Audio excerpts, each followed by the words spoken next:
Hello students, आई hope आप सब लोग बहुत अच्छे होंगे बेटा और अपने घर पर बहुत सेफ होंगे।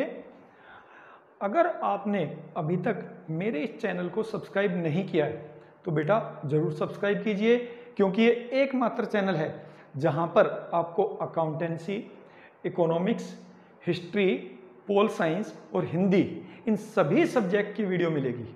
और अगर आप ये सब वीडियोस पसंद आती हैं और अभी तक आपने इस चैनल को सब्सक्राइब नहीं किया है तो इस चैनल को सब्सक्राइब जरूर करें। ओके बेटा, तो अब हम चलते हैं अपनी आज की क्लास पर। आज फिर हम लोग इकोनॉमिक्स का वही टॉपिक कंटिन्यू रखेंगे जिसको हमने लास्ट क्लास में किया था। चैप्टर का नाम था बेटा concept of macro economics, concept of macro economics. और इसमें हमने सबसे पहले जो स्टार्ट किया हमने किया था with intermediate goods and final goods, ठीक है। उसके बाद जो नेक्स्ट टॉपिक है बेटा उसका नाम है कंज्यूमर गुड्स, कंजम्पशन गुड्स और कैपिटल गुड्स। कंज्यूमर या कंजम्पशन गुड्स और कैपिटल गुड्स।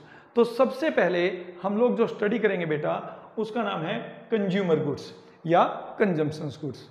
कंज्यूमर गुड्स या कंजम्पशन गुड्स को हम हिंदी में बेटा उपभोक्ता वस्तुएं या उपभोग वस्तुएं भी कहते हैं। ऐसी वस्तुएं जो उपभोक्ता की आवश्यकता को प्रत्यक्ष रूप से संतुष्ट करें, मतलब जो आप कंज्यूम करो और उनको कंज्यूम करने के बाद आपको संतुष्टि मिले, ऐसी वस्तुओं को हम उपभोक्ता वस्तुएं कहते हैं। कंज्यूमर गुड्स और consumption goods are those goods which directly satisfy the consumer needs, there are lot of goods beta which a household or consumer sector consume to satisfy their wants। जैसे कि बेटा आप ब्रेड कंज्यूम करते हो तो bread आपकी wants को satisfy करती है। आप मिल्क कंज्यूम करते हो तो कंज्यूम आपकी वॉन्ट्स को सेटिस्फाई करती है। आप शर्ट पहनते हो तो शर्ट आपको सर्दी, गर्मी, बरसात से बचाती है, उससे भी आपको सेटिस्फेक्शन मिलती है। इसके अलावा अगर आप कार चलाते हो तो कार भी आपकी वॉन्ट्स को सेटिस्फाई करेगी। आप लोग फ्रिज यूज करते हो, टीवी यूज करते हो, तो बहुत सारे गुड्स हैं जो हम लोग अपनी डे टू डे लाइफ में यूज करते हैं और वो हमारी वॉन्ट्स को सेटिस्फाई करती हैं। और इस तरीके की गुड्स को हम कहते हैं बेटा कंजम्पशन गुड्स या फिर कंज्यूमर गुड्स। कंजम्पशन गुड्स या फिर कंज्यूमर गुड्स। बट बेटा होता क्या है, बेसिकली जितनी गुड्स हम लोग कंज्यूम करते हैं उनमें से कुछ गुड्स ऐसी हैं जिनको हम केवल एक बार ही यूज कर पाते हैं और उसके बाद दे लूज देयर एग्जिस्टेंस, उनका एग्जिस्टेंस खत्म हो जाता है। एक बार यूज करने के बाद वो आपको एक ही बार सेटिस्फेक्शन देती हैं और उसके बाद वो आपको सेटिस्फेक्शन नहीं देती हैं। कुछ गुड्स ऐसी हैं बेटा जिनको हम लोग एक साल या उससे कुछ अधिक समय के लिए यूज कर लेते हैं और वो भी आपको सेटिस्फेक्शन देती हैं, बट उसके बाद दे लूज देयर एग्जिस्टेंस या फिर वो हमें सेटिस्फेक्शन प्रोवाइड नहीं करा पाती। इसके अलावा कुछ गुड्स ऐसी हैं बेटा जिनको हम लंबे समय तक, हाउसहोल्ड लंबे समय तक कंज्यूम करता है और वो लंबे समय तक ही कंज्यूमर की वॉन्ट्स को सेटिस्फाई करती है। तो इन्हीं के बेस पर कि कौन सी गुड्स कंज्यूमर को कितने टाइम के लिए सेटिस्फाई या सेटिस्फेक्शन प्रोवाइड करती है, हमने अपनी कंज्यूमर गुड्स को डिफरेंट कैटेगरी में डिवाइड किया है। तो सबसे पहली जो है बेटा that is durable consumer goods. Durable consumer goods या टिकाऊ उपभोक्ता वस्तुएं। देखो बेटा इसके नाम से ही पता चलता है, टिकाऊ मतलब जो टिक कर रहती हैं, जो लंबे समय तक टिकी रहती हैं और कंज्यूमर की वॉन्ट्स को सेटिस्फाई करती हैं, उनको कहते हैं टिकाऊ उपभोक्ता वस्तुएं या durable consumer goods. Means those goods which satisfy the consumer needs for a long run. लंबे समय तक जो कंज्यूमर की वॉन्ट्स को सेटिस्फाई करें उन्हें हम कहते हैं बेटा ड्यूरेबल कंज्यूमर गुड्स। इसमें कौन सी गुड्स आती हैं, जैसे बेटा आपका एग्जाम्पल इसमें टीवी का आएगा, ठीक है, कार का आ जाएगा, वॉशिंग मशीन का आ जाएगा। बट ये सब वो चीजें हैं जो हम लोग अपने घरों में यूज कर रहे हैं। टीवी हम लोग अपने घरों में यूज कर रहे हैं, कार हम लोगों को यूज करनी है, हाउस होल्ड को यूज करनी है, हम उस कार की बात करें जो हम अपने लिए यूज करें, जो एक हाउस होल्ड अपनी वांट्स को सेटिस्फाई करने के लिए, अपने परिवार को घुमाने के लिए, अपने खुद के काम के लिए यूज कर रहा है, ना कि वो कार जो कि एक प्रोड्यूसर अपनी गुड्स को बेचने के लिए यूज करता है, अपनी फर्म के लिए यूज करता है, वो कार इसमें इंक्लूड नहीं होती बेटा। इस चीज को आपको ध्यान रखना है। In the same manner washing machine, कौन सी वॉशिंग मशीन? जो हाउस होल्ड, जो हमारी मम्मी हमारे घरों में कपड़ों को साफ करने के लिए यूज करती है, वो वॉशिंग मशीन हमारी ड्यूरेबल कंज्यूमर गुड्स में आएगी। But if the same machine is used by a dry cleaner, if a same car is used by a firm, then it is not called durable consumer goods. अगर वो car, वो machine किसी भी firm के द्वारा या dry cleaner के द्वारा यूज की जाती है तो वो ड्यूरेबल कंज्यूमर गुड्स नहीं है। ड्यूरेबल कंज्यूमर गुड्स में केवल वो गुड्स इंक्लूड होती है बेटा जो हाउस होल्ड यूज कर रहा है, और उसका मेन एम लाभ कमाना नहीं है, उसका जो मेन एम है वो केवल क्या है? अपनी वांट्स को सेटिस्फाई करना। सेकंड जो कैटेगरी है बेटा, that is called semi durable consumer goods, अर्ध टिकाऊ उपभोक्ता वस्तुएं, विच satisfy the consumer needs for 1 year और मोर देन 1 ईयर, और जस्ट मोर देन 1 ईयर, उनको कहते हैं सेमी ड्यूरेबल कंज्यूमर गुड्स। इसमें बेटा हम दो चीजों का एग्जांपल देते हैं, एक शूज,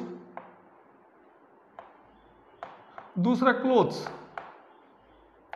यानी हम ये मानकर चलते हैं जो कपड़े हैं और जूते हैं, ये दो ऐसे गुड्स हैं जो कंज्यूमर्स की वांट्स को सेटिस्फाई तो करेंगी, but these will satisfy the consumer wants और consumer needs only for 1 year और जस्ट मोर देन 1 ईयर। कपड़े या जूते वो उपभोक्ता वस्तुएं हैं जो उपभोक्ता की आवश्यकता को तो पूरा करती है। हम लोग जूते पहनते हैं, ठीक है, सर्दी गर्मी से हम लोग अपने आप को बचा सकते हैं, पथरीले रास्तों से हम लोग बचा सकते हैं, ठीक है, बट ये जो वस्तुएं हैं ये हमारे केवल 1 वर्ष या उससे कुछ अधिक समय के लिए हम लोग यूज कर सकते हैं, इसलिए इनको डाला गया है सेमी ड्यूरेबल कंज्यूमर गुड्स में बेटा। तीसरा आता है नॉन ड्यूरेबल और सिंगल यूजेज कंज्यूमर गुड्स, और एकल उपभोग उपभोक्ता वस्तुएं, एकल उपयोग उपभोक्ता वस्तुएं, मतलब ऐसी वस्तुएं जो कंज्यूमर अपनी वांट्स को सेटिस्फाई करने के लिए यूज करता है, बट वो केवल कंज्यूमर की वांट्स को एक ही बार सेटिस्फाई करती हैं, वो कंज्यूमर की वांट्स को केवल एक ही बार सेटिस्फाई करती हैं, तो उसको हम कहते हैं बेटा नॉन ड्यूरेबल और सिंगल यूज कंज्यूमर गुड्स। इसमें बेटा मिल्क आता है, इसमें बेटा ब्रेड आता है। मिल्क और ब्रेड, आपने एक बार मिल्क ले लिया, कंज्यूम कर लिया, उसके बाद आप उस मिल्क को दोबारा से कंज्यूम नहीं कर सकते, the milk will lose his existence. ऐसे ही अगर आप बात करते हैं ब्रेड की या इटेबल्स, नॉर्मली इसका जो एग्जांपल है बेटा वो इटेबल्स है, खाने पीने की चीजें जिनको हम केवल एक ही बार यूज कर सकते हैं, उसके बाद उसको यूज नहीं कर सकते, इसलिए इनका नाम रखा गया non durable single uses consumer goods और एकल उपभोग उपभोक्ता वस्तुएं। इसके बाद आता है बेटा सर्विसेज। तो इसमें जो एग्जाम्पल है सर्विसेज, सर्विसेज का मतलब होता है बेटा those intangible goods which can not be touch और seen but satisfy our wants. Services में हम उन सभी अभौतिक वस्तुओं को शामिल करते हैं बेटा जिनको ना तो हम देख सकते हैं ना हम छू सकते हैं, ये सब सर्विसेज में आते हैं, बट ऑब्वियसली ये हमारी वांट्स को सेटिस्फाई करती हैं। इसमें क्या आता है बेटा? इसमें आता है इंश्योरेंस, बैंकिंग, ट्रांसपोर्ट, ये सब किसके एग्जाम्पल हैं? ये सब जो हमारे एग्जाम्पल है बेटा ये सर्विसेज के एग्जाम्पल है। ये सब किसके एग्जाम्पल हैं? ये सब सर्विसेज के एग्जाम्पल है बेटा, राइट। गुड्स और सर्विसेज में कुछ डिफरेंस होता है बेटा। Goods have a physical existence, वस्तुओं का भौतिक अस्तित्व होता है। इसका मतलब है कि वी कैन टच और सीन द गुड्स, हम वस्तुओं को छू भी सकते हैं और देख भी सकते हैं। बट जहां तक हम लोग बात करें बेटा सर्विसेज की, services don't have any physical existence. Services का ना तो कोई भौतिक आकार होता है और इसीलिए वी कैन नॉट टच और सीन द सर्विसेज। हम सेवाओं को ना तो देख सकते हैं और ना ही छू सकते हैं, ठीक है। हम उनको केवल फील कर सकते हैं कि हमें उससे संतुष्टि प्राप्त हुई या फिर संतुष्टि प्राप्त नहीं हुई। तो इसीलिए सर्विसेज को भी हम लोग काउंट करते हैं, because services also satisfy the consumer needs. तो बेटा जब हम लोग कंज्यूमर गुड्स को स्टडी कर लेते हैं तो उसके बाद जो नेक्स्ट टॉपिक है उसका नाम है बेटा कैपिटल गुड्स। उसका नाम है बेटा कैपिटल गुड्स। कैपिटल गुड्स को हिंदी में हम लोग पूंजीगत वस्तुएं भी कहते हैं। Capital goods are those fixed tangible assets of the producers which help in the production process for the long run. पूंजीगत वस्तुएं एक फर्म या उत्पादक की वो स्थायी परिसंपत्ति है जिनको वो उत्पादन प्रक्रिया में लंबे समय तक यूज करता है, जो उत्पादन प्रक्रिया में लंबे समय तक हेल्प करती है। जैसे कि बेटा अगर मान लीजिए हमें कोई भी गुड्स प्रोड्यूस करनी है तो मशीन चाहिए, तो मशीन को हम कैपिटल गुड्स कहेंगे। हमें प्लांट चाहिए, हमें बेटा व्हीकल्स चाहिए, हमें बेटा बिल्डिंग चाहिए। All these goods are known as capital goods because these are fixed tangible assets of the producers। Fixed tangible assets of the producer का मतलब है कि बेटा ये वो स्थायी परिसंपत्तियां हैं, स्थिर परिसंपत्तियां हैं एक उत्पादक की या फिर एक फर्म की, जिनको हम देख भी सकते हैं और छू भी सकते हैं, ठीक है। बट केवल वो संपत्ति, केवल वो असेट्स एक फर्म के लिए कैपिटल गुड्स कहलाती है बेटा जिनमें ये दो फीचर्स पाई जाती हैं। इस चीज को आपको ध्यान में रखना है। सबसे पहली फीचर है कि used in the process of production for several year, जिसका मतलब है केवल उन मशीनों को, उन स्थायी परिसंपत्तियों को हम लोग पूंजीगत वस्तुओं में शामिल करेंगे जो उत्पादन प्रक्रिया में लंबे समय तक सहायता करती हैं, जो लंबे समय तक कई सालों तक सहायता करती हैं। जैसे कि मशीन है, आपकी बिल्डिंग है, फर्नीचर है, आपके टूल्स हैं, ये सब किस में आते हैं बेटा कैपिटल गुड्स में आते हैं। बट ऐसे ही मान लीजिए किसी एक मशीन में एक नट बोल्ट लगा है, क्या नट बोल्ट की वैल्यू में कमी आ जाती है? क्या वो नट बोल्ट आपके उत्पादन प्रक्रिया में लंबे समय तक हेल्प नहीं करता है? तो क्या उसको हम लोग कैपिटल गुड्स कहेंगे? क्या उसको हम पूंजीगत वस्तु कहेंगे? नहीं। एक नट बोल्ट पूंजीगत वस्तु नहीं है, क्योंकि ये पूंजीगत वस्तु या कैपिटल गुड्स की जो दूसरी फीचर है बेटा वो उसको सेटिस्फाई नहीं करती है। दूसरी फीचर है ओनली दोज फिजिकल असेट्स और those assets of the firm is known as capital goods which are of high value, which are of high value, जिनकी कीमत ज्यादा हो, जिनकी कीमत ज्यादा हो, उन्हीं असेट्स को हम लोग जो हैं कैपिटल गुड्स कहते हैं। Capital goods are those goods which help to increase the production process for the long run for a firm, right. अब यहां पर जब हम अपनी इन फिक्स असेट्स को, इन मशीन को, इन कैपिटल गुड्स को प्रोडक्शन प्रोसेस में यूज करते हैं बेटा, तो उनकी वैल्यू में कमी भी आ जाती है due to its normal wear and tear. जैसे कि एक मशीन का एग्जांपल लेते हैं, जब हम एक मशीन को प्रोडक्शन प्रोसेस में लंबे समय तक यूज करेंगे तो वो मशीन घिसनी शुरू हो जाएगी और वो धीरे धीरे घिसती चली जाएगी और उसको हम कहते हैं डेप्रिसिएशन, उसको हम कहते हैं डेप्रिसिएशन या हिंदी में घिसावट, या हिंदी में घिसावट। कैपिटल गुड्स बेटा हम दो पर्पज के लिए खरीदते हैं। पहला, पुरानी जो हमारी असेट्स हैं जो घिस गई हैं उनको रिप्लेस करने के लिए, उनको रिप्लेस करने के लिए। जैसे मान लीजिए मेरे पास 10 मशीन थी इस साल के शुरू में, इस साल में जब मैंने प्रोडक्शन शुरू किया तो उसमें से 2 मशीन घिसकर बिल्कुल खत्म हो गई।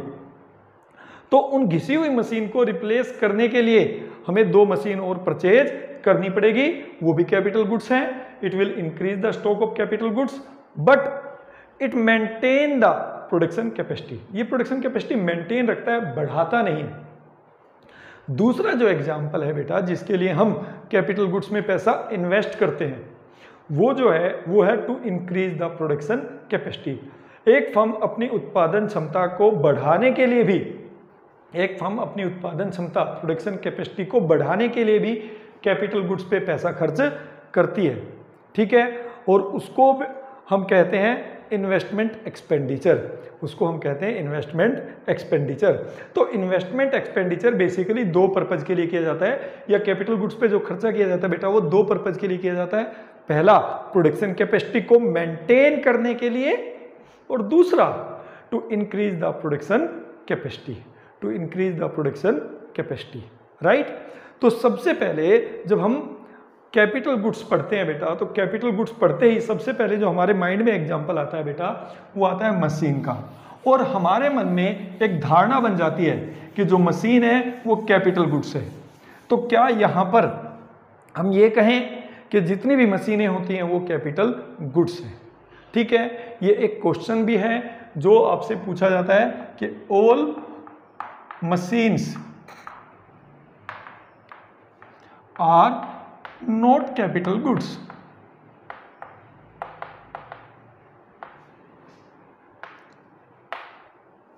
सभी मशीनें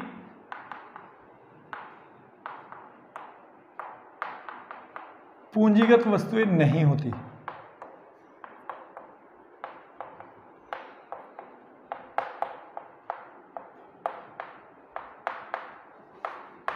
जस्टिफाई, आपको ये जस्टिफाई करना है। नॉर्मली जब हम कैपिटल गुड्स पढ़ते हैं, पूंजीगत वस्तुएं पढ़ते हैं, तो सबसे पहले हर टीचर जो एग्जांपल देता है बेटा वो मशीन का ही देता है, और उससे हमारे माइंड में एक चीज आ जाती है कि जितनी भी मशीनें हैं वो पूंजीगत वस्तुएं हैं। बट जो क्वेश्चन पूछा जाता है, क्वेश्चन पूछा जाता है all machines are not capital goods, justify. तो ये सच है that all machines are not capital goods, सभी मशीनें पूंजीगत वस्तुएं नहीं होती। We have to check the end use of that machines. What is the end use of that machine and who is the end user of that machines? हमें जो है machine का end user चेक करना है बेटा, क्योंकि a same machine can be used by the household sector और same machine can be used by the firm or producer sector. There are a lot of example for it. ठीक है, जैसे मैं एक छोटा सा एग्जांपल लेता हूं बेटा वॉशिंग मशीन का। अगर एक washing machine house hold use कर रहा है, हम लोग अपने घर में यूज कर रहे हैं अपने कपड़ों को वॉश करने के लिए, तो ये मशीन है no doubt, but it is not used to produce goods और services, it is not used to earn income. तो ये किस लिए यूज हो रही है? To satisfy our wants. तो बेटा ये ड्यूरेबल कंज्यूमर गुड्स है, ये ड्यूरेबल कंज्यूमर गुड्स है, टिकाऊ उपभोक्ता वस्तुएं। But same washing machine can be used by the dry cleaners.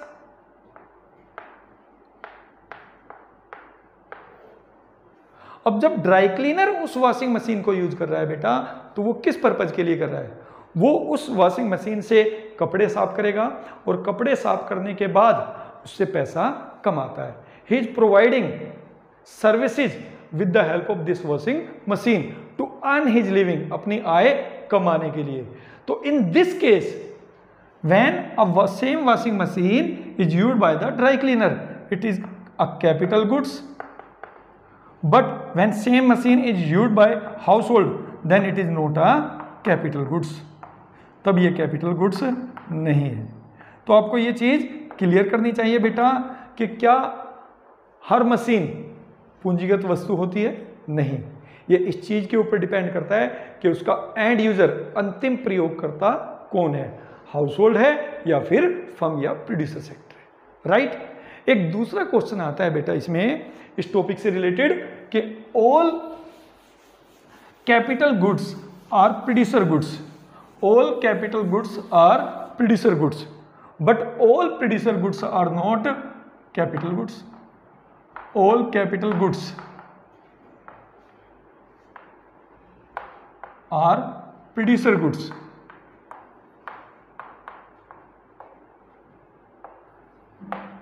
but all producer goods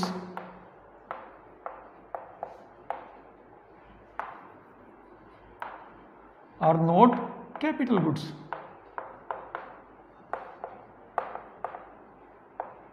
कि भैया जितनी भी पूंजीगत वस्तुएं हैं वो सब उत्पादक वस्तुएं हैं, बट सभी उत्पादक वस्तुएं पूंजीगत वस्तुएं नहीं है।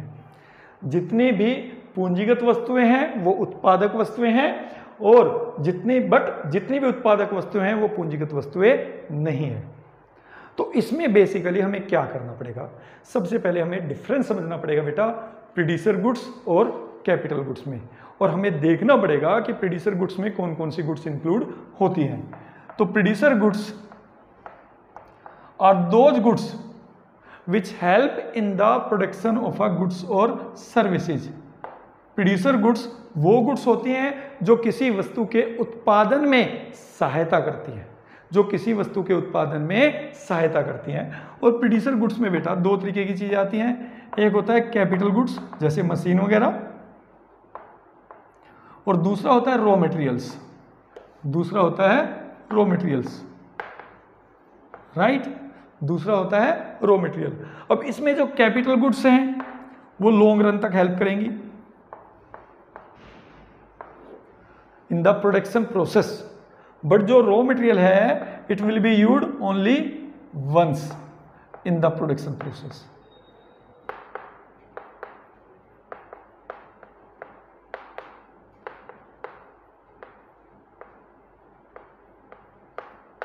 राइट, यही चीज आपको समझनी है बेटा।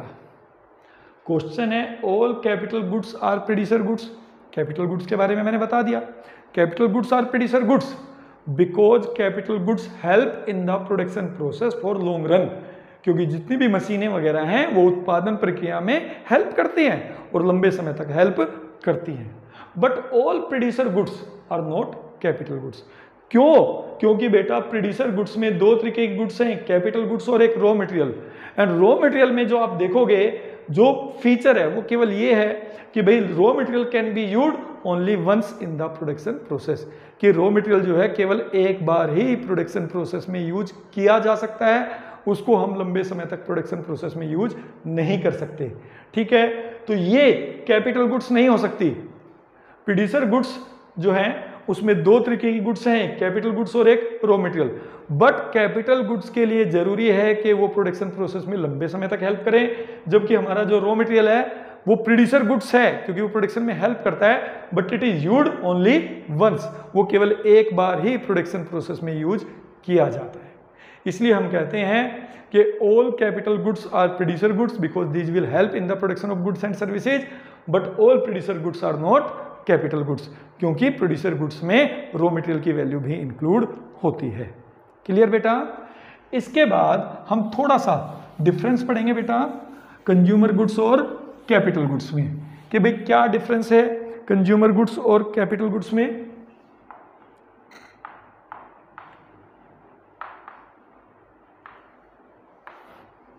Capital goods, consumer goods are those goods which directly satisfy the consumer wants, जो प्रत्यक्ष रूप से कंज्यूमर्स की वॉन्ट्स को सेटिस्फाई करें उनको हम कंज्यूमर गुड्स कहते हैं। उपभोक्ता वस्तुएं वो वस्तुएं होती है जो उपभोक्ता की आवश्यकता को प्रत्यक्ष रूप से संतुष्ट करती हैं। Capital goods do not directly satisfy the consumer goods wants,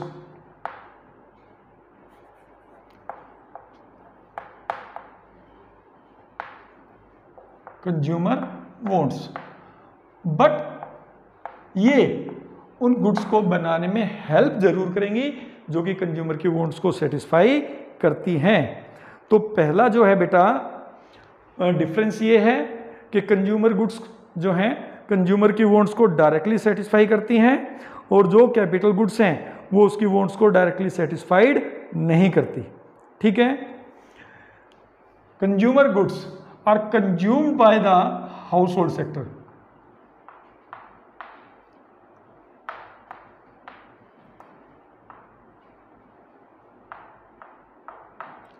But these are not consumed by household.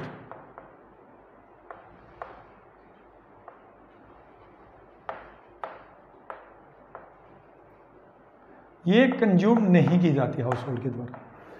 इस पे जो खर्चा होता है बेटा एक्सपेंडिचर, ठीक है, उसको हम बोलते हैं कंजम्पशन एक्सपेंडिचर, उसको हम बोलते हैं consumption expenditure.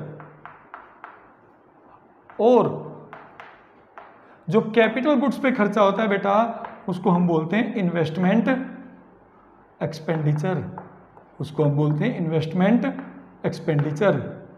These are the expenditure which increase the production capacity in the economy. इसलिए हम इसको कैपिटल गुड्स पे किया गया जो खर्चा है उसको हम इन्वेस्टमेंट एक्सपेंडिचर कहते हैं। Remember this thing in economics, investment in shares, investment in debenture, investment in bank are not considered investment. In economics only expenditure on those goods which increase the production of capacity of the economy are known as investment expenditure. इसलिए capital goods पे किया गया जो खर्च है बेटा उसको हम investment expenditure कहते हैं। फिर आता है कि high production of consumption goods या consumer goods increase the welfare of the consumers. ये कंज्यूमर्स के वेलफेयर को बढ़ाने में हेल्प करती है। जितना ज़्यादा कंज्यूमर गुड्स का प्रोडक्शन होगा इन एन इकोनॉमी उतनी ज़्यादा consumer have lot of varieties to consume और उससे कंज्यूमर वेलफेयर बढ़ता है। Investment expenditure, higher the expenditure on capital goods increase production capacity of the economy.